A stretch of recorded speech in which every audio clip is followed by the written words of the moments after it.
Morning students. So in today's lesson we finish the content areas for this chapter and so the course. So big reason for celebration, and actually there's not that much new for us to talk about. Before we get onto the new stuff, I showed you this question in our last lesson and asked you to investigate the impact of introducing air resistance to the maximum height for this cricket ball. So hopefully you've had a go at it. If you haven't, pause the video, try and work it through. And yesterday we discussed how we would do it first without air resistance to give a baseline for the maximum height and then introduce air resistance after that.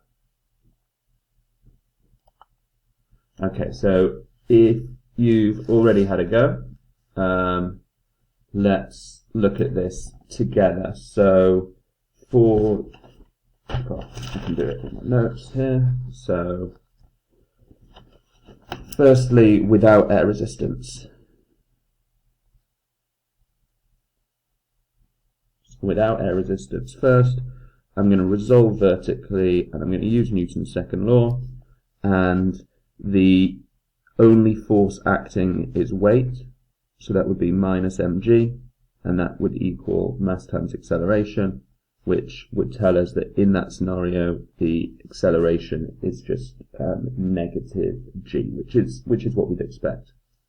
Then if I go to find v, which is the integral of a dt, that comes out as minus gt plus c. And then what we know is we know that if t equals 0, then v equals 50,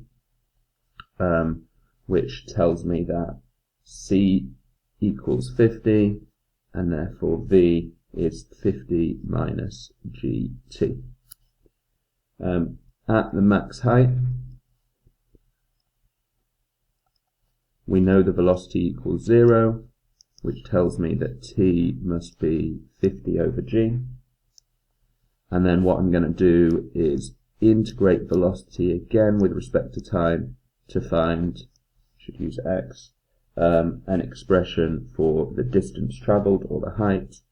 And if I integrate that expression, I'm going to get 50t minus g over 2 t squared plus d, and t equals 0, x equals 0, starting from 0 height implies that t equals 0, and therefore the max height is going to occur when we substitute in 50 over g into this equation. So it's going to be 50 times 50 over g minus g over 2 times 50 over g squared. When you substitute that in, I think you get 1250 over g, which is 127.6 meters to 1 dp. So nothing too challenging there, and we managed to get that that height as our baseline when we then go and look at the air resistance as part of it. So take a breath and then on to the more challenging one. So with air resistance, let's see if I can squeeze it in here. So same kind of pattern, but from the start we see, okay, we've got this minus mg, but we also have minus 1 over 250 mv squared equals ma. And I can cancel the m's, which makes life a little bit easier. And because I can see this v in here, I am going to choose to write my acceleration as v dv by dx. So rewriting and rearranging a little bit, v dv by dx, that's the acceleration, is equal to minus g minus 1 over 250 v squared. And just trying to simplify the right hand side just a little bit, that's minus 1 over 250 times 250g plus v squared. And then what I'm going to do as I separate variables is I'm going to divide both sides by 250g plus v squared. So on the left-hand side, I'm going to get the integral of v over 250g plus v squared dv equals the integral of minus 1 over 250 dx. And hopefully now, if you've managed to get that far, you're feeling okay about this integral, because what you're noticing on the left is we've got a numerator which is very close to the derivative of the denominator, and so this is going to send us straight away looking at a log. So this is the key thing when we see these kind of questions. Look, numerator is almost derivative of the denominator.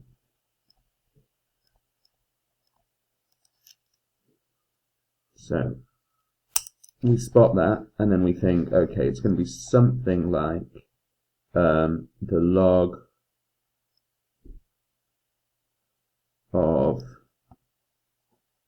250g plus v squared.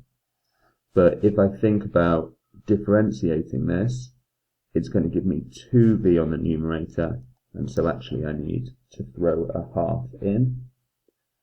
And then on the right hand side, I'm going to have minus 1 over 250 times x plus a constant c. I'm going to try and substitute in our initial condition, which is that if x equals 0, so before it's moved, the velocity is 50. So x equals 0, velocity equals 50, those both at t equals 0. What that means is c must be equal to a half log base e of v squared. 50 squared is 2,500. So this would be 250 times g plus 10. Then what I'm going to do is I'm going to substitute that in and subtract it to the other side. So I'm going to get minus 1 over 250x is, and then I'm going to use my log rules. I'm going to, this log is subtracted, so it's going to go on the denominator, and then the half is going to go up as a power. So minus 1 over 250x is log base e of 250g plus v squared over 250 times g plus 10, and all of that to the power a half. And then as I times by minus 250, then on both sides, I can then integrate that into the power for the log. Minus 250 times a half would be minus 125. So I'm going to get an expression of x equals log base e of 250g plus v squared all over 250 times g plus 10 all to the power minus 125. Then the max height occurs when v equals 0. So substituting in v equals 0 and figuring all of this out, x max is log base e of modulus g over g plus 10 to the power minus 125. And I'm going to have to go to my calculator for that. So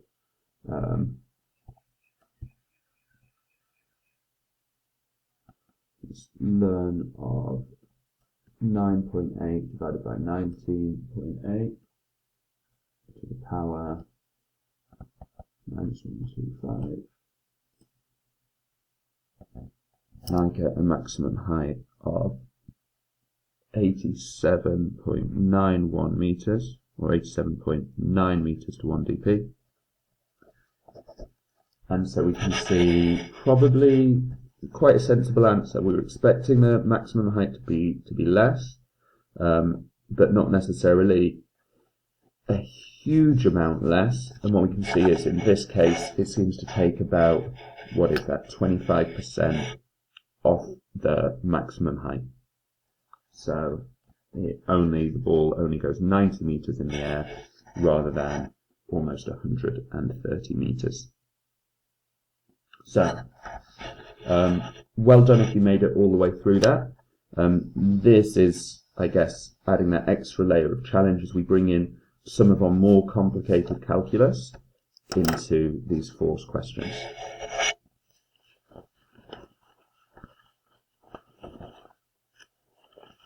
Now, there's two new areas that I'm introducing today, and both of them are going to be really quick. The first one is an idea of equilibrium. So what I want you to do is just consider this question. And I found this video online. There is a guy who uses a leaf blower to levitate a beach ball. So what I want you to consider is if the mass is 0.2 kilograms and there's a horizontal wind pushing with the force of 1 Newton, at what angle should you point the leaf blower and what force do you need to make the ball hover in the air, as in stay still? Have a think about it, pause the video, and then see where you go. Okay, so if you've thought about this ball, we're going to have 3 forces acting on it, right? We're going to have, if I draw the ball, we're going to have the weight, and that's going to be G over 5. We're going to have this horizontal force from the wind, which is 1 Newton. And then if nothing else happens, this is going to fall down and it's going to move to the right. So then there must also be the leaf blower force, which I could call L, and that must be going to the left and up to some degree. And so what we're trying to do is find the magnitude and direction of that. And actually there's various different methods.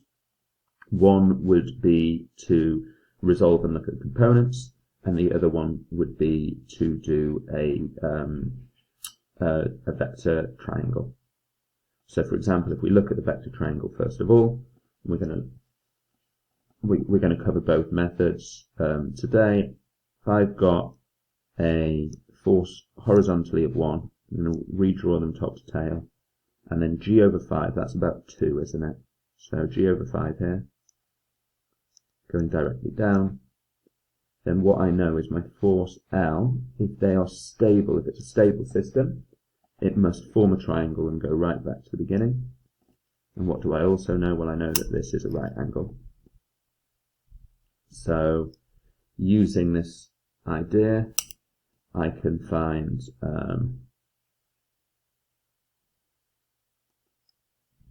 the magnitude and I can find theta, and because it's a right angle triangle, in this case I would say that L is the square root of 1 plus g squared over 25, and I would calculate that and that would give me the answer.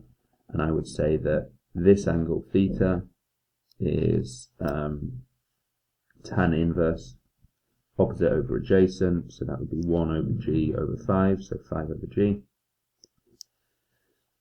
And then that would be kind of the angle with the vertical. But if I wanted the angle of elevation, I guess, above the horizontal, well, perhaps that would be this one. And I could do 90 minus theta. So these are the kind of problems we're going to look at now.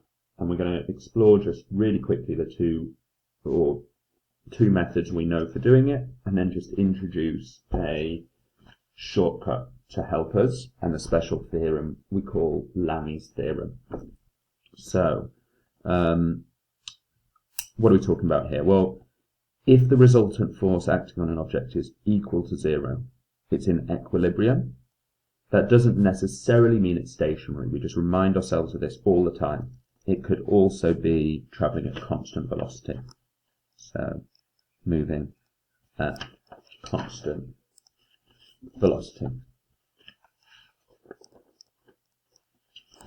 Okay, now, really these questions are just an extension of the dynamics questions we've been doing, but they typically are given a different name and a different category because there can be some shortcuts you can use based on the idea that the forces all equate to zero. So when stuff is moving, often we call that dynamics, dynamic meaning moving, and when we're talking about scenarios or situations in equilibrium, we talk about that being statics. But statics and dynamics are all still about resolving forces, working out resultant forces. The only difference is, in static scenarios, those forces must add up to zero. So, by all means, pause the video and have a go at these two methods, see if you can do it both ways. It's pretty self-explanatory. First way to answer this question is by resolving into perpendicular components, and the second way is with a vector triangle. Once you've had a go, unpause the video again and I'll go through it. So for my method 1, I'm just going to sketch out this scenario. I've got a force of 10. Doesn't really matter how I orientate these to begin with, but I've just decided to make my 10 vertical and then to move around clockwise from that point. This is going to be my force P, and I've chosen to draw that specifically there because it says that angle between 10 and P is 100 degrees. So that angle is 100 degrees. And then the next force around is going to be Q. It's going to be a slightly bigger angle of 120. So 90 would be about there, somewhere here. This is going to be Q. And in terms of my angles, I've got 120 degrees, and then this one must be 140 to fill it in. So this method is about resolving into perpendicular components. Again, you can do that relative to any of them as long as you use perpendicular directions. But because I've orientated my 10 as vertical, I'm just going to use vertical and horizontal. So first thing I'm going to do is resolve horizontally. And if I'm looking at P, this angle here is going to be 10 degrees. And to work out the horizontal component, well, that's going to be P cos 10.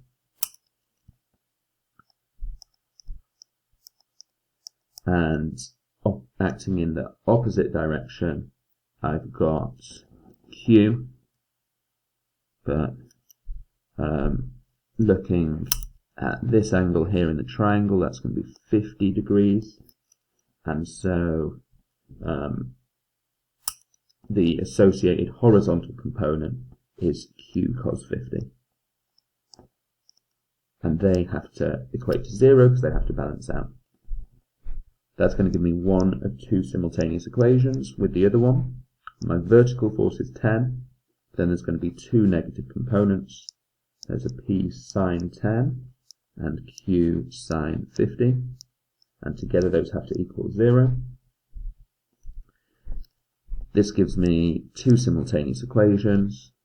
If I take one and rearrange it, it's probably the easiest way to solve them.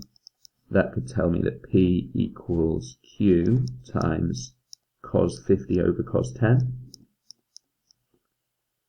And then I'm going to sub it into the second equation.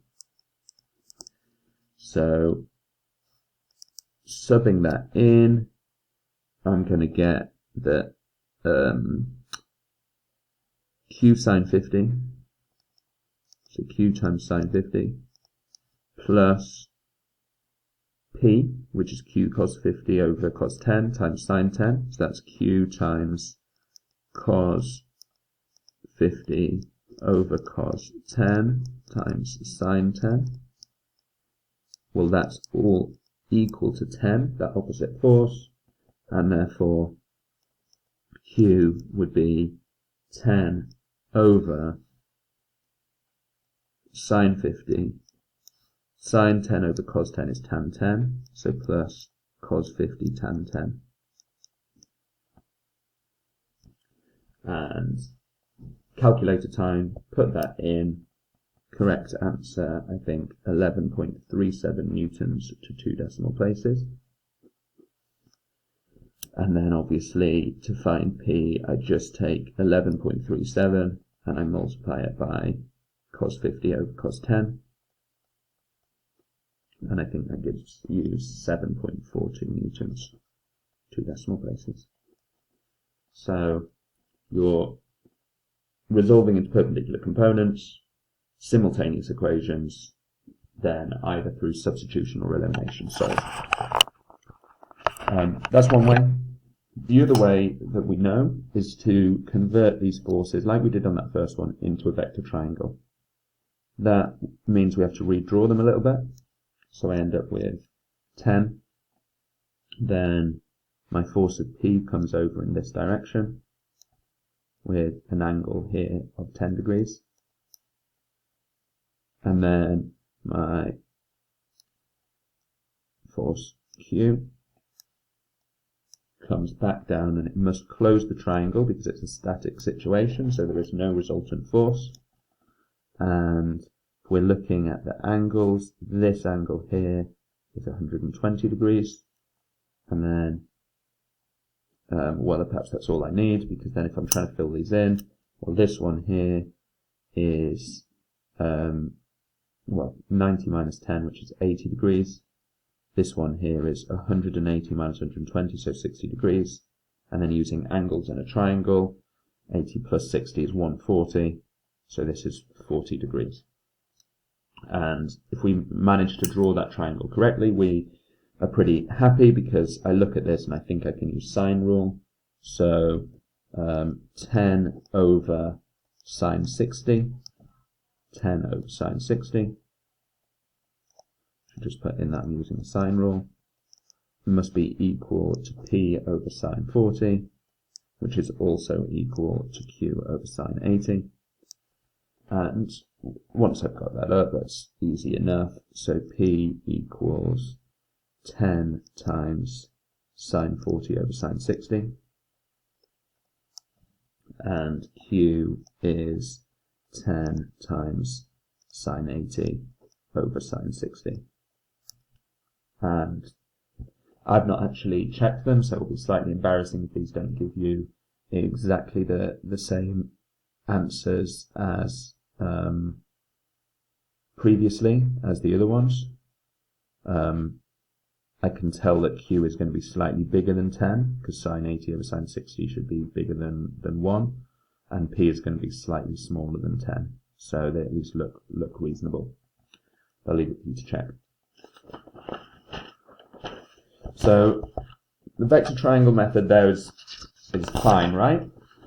Not a big problem, but actually there is a bit of a shortcut, and it's a good enough shortcut that we give it its own name, and we call it Lami's theorem. And what you'll have noticed is, in order to do this with the vector triangle, we kind of felt we had to redraw the triangle so that we could calculate the angles within the triangle, because those weren't obvious in the question, they weren't given to us. But actually, if we think about it a little bit, we can just use the angles given to us in the question, the angles between the forces. So in this case, what that would mean is we would just go straight in for a question like this, and we would say that P over sine 140 equals Q over sine 100, which equals 10 over sine 120. And then you would solve straight away. Same question, say P is 10 times sine 140 over sine 120, and Q is 10 times sine 100 over sine 120. And what you should find is that those give you exactly the same answers as the previous ones. Well, why does this work? Let's just generalize it for a second. So I'm going to take the diagram up here, and I'm going to redraw it like we did with the other one in terms of a triangle.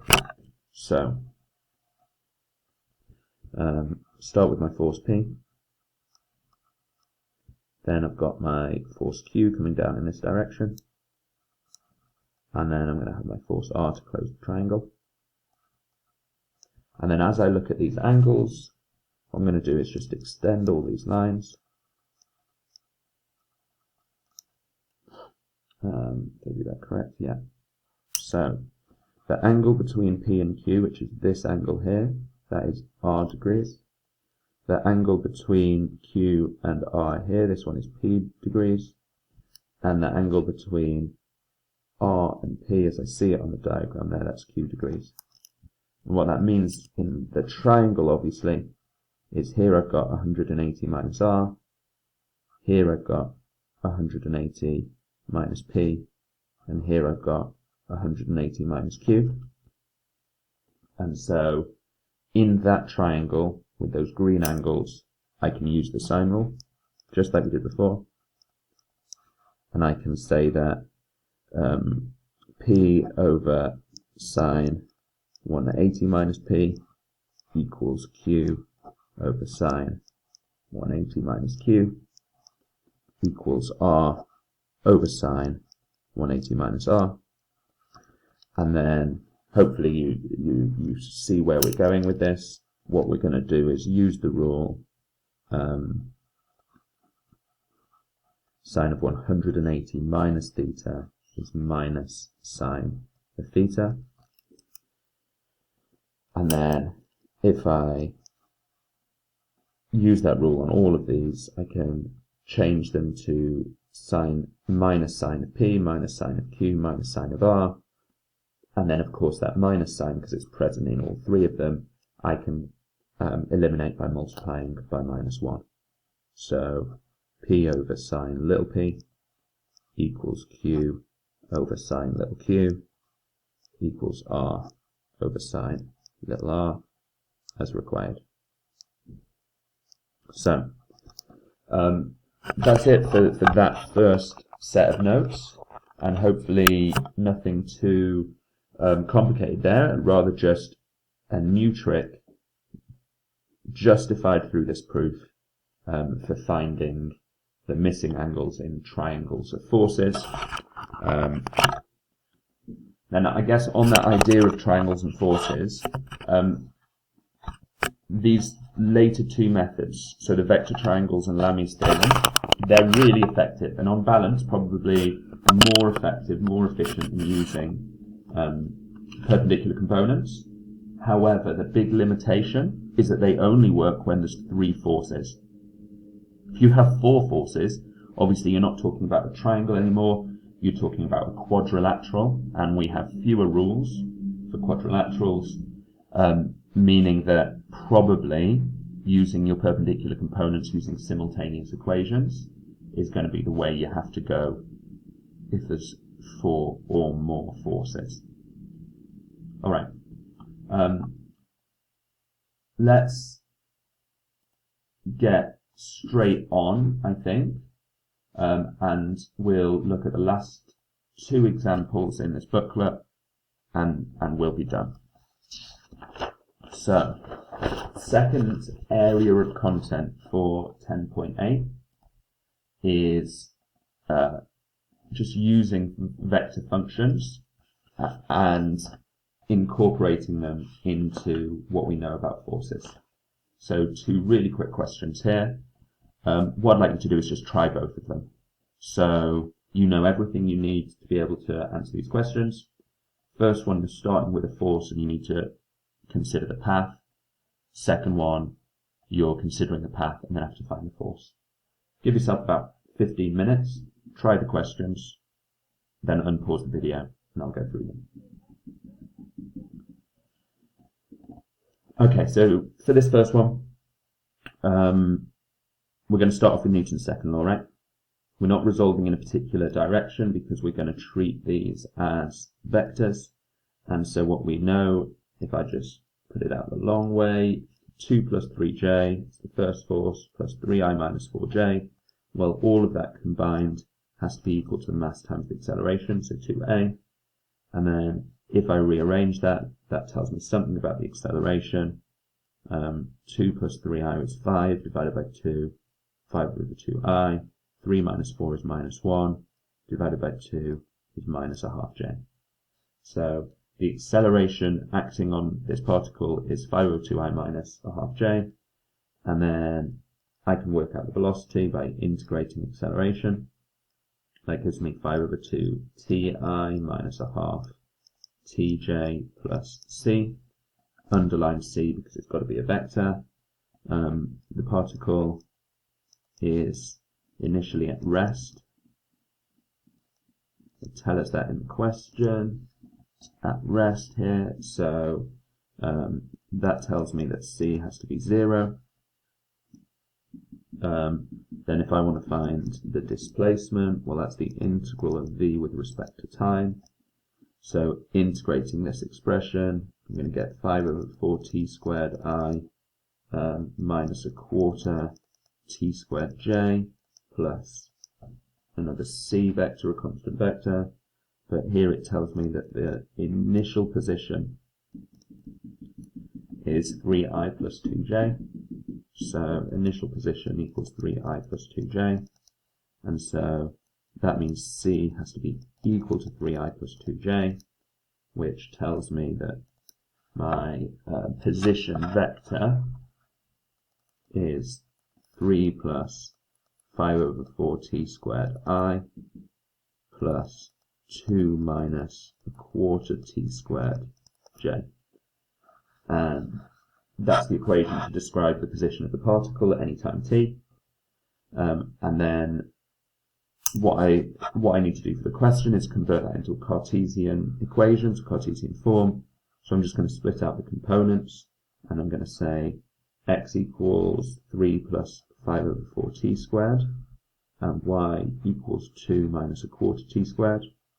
What I'm going to do then is cunningly find 5y, which is 10 minus 5 over 4t squared.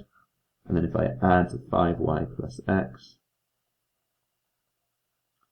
10 plus 3 is 13, and the minus 5 over 4t squared and the 5 over 4t squared cancel out. So this is my Cartesian equation, 5y plus x equals 13.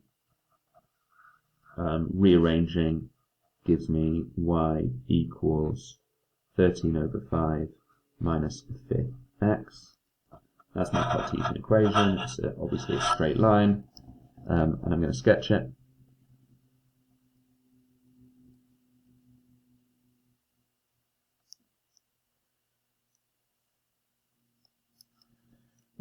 There's a y-intercept of 13 over 5, it's 2.6, and then the other point of interest is the initial position, which is 3, 2.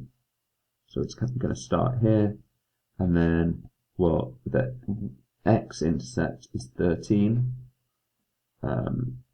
which, well, you extend the straight line.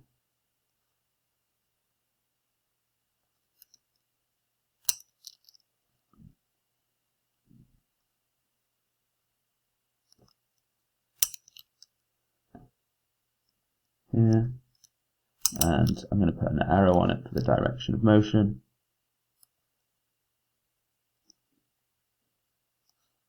And obviously it's not going to stop at 13, it can keep going. So my sketch, my Cartesian equation of the path of the particle is going to be that it starts at the point 3, 2, and then it's going to head down and to the right, but at quite a shallow gradient. It's going to cross the x-axis at 13, and it's going to keep moving in that direction. So hopefully you have some success with that. And then if you've tried the last question, what a way to finish, because it's really, really straightforward. Working in the opposite direction. If particle of mass 3 with a position vector, and find the magnitude and direction of the resultant force. So what do we have? We start off with r, and then we can find the velocity, r dot, which is going to be 9ti plus 9t squared I plus 18t squared j, just differentiating. Then the acceleration, differentiating again, would be 18ti plus 36tj. Once you've got the acceleration, we can apply Newton's second law, which is that F equals 3 times the acceleration vector. Just going to write F of t, just show that it's a function which changes with respect to time. But multiplying those terms by 3, I get 54ti plus 108tj. And what the question asks is when t equals 1. So F of 1 would be 54i plus 108j. And then what it asks for is the magnitude and direction. So with a quick sketch, it's going to be across here 1, and then up is twice as high, so it's going to be 54i 108j.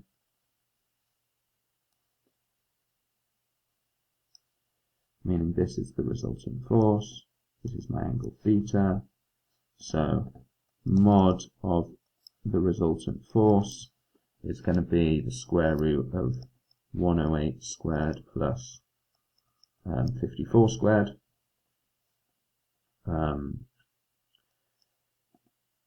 which I think is 54 root 3, root 5, 54 root 5. I'm using the fact there that this is the same as the square root of 54 squared times 2 squared plus 1 squared. So it's going to be 54 root 5. And then using the fact that this triangle, that this side is double this one, if I'm working out theta, well, that's going to be tan inverse of 108 over 54, so 2, tan inverse of 2. Good stuff. So next time I see you, we'll look at the exam questions and we'll start to think about the review. But and of course we'll do some questions that involve some stuff that maybe we haven't quite looked at before. But in terms of new content, new topics, new areas, we are done. Go and have a lemonade to celebrate. I'll see you all soon.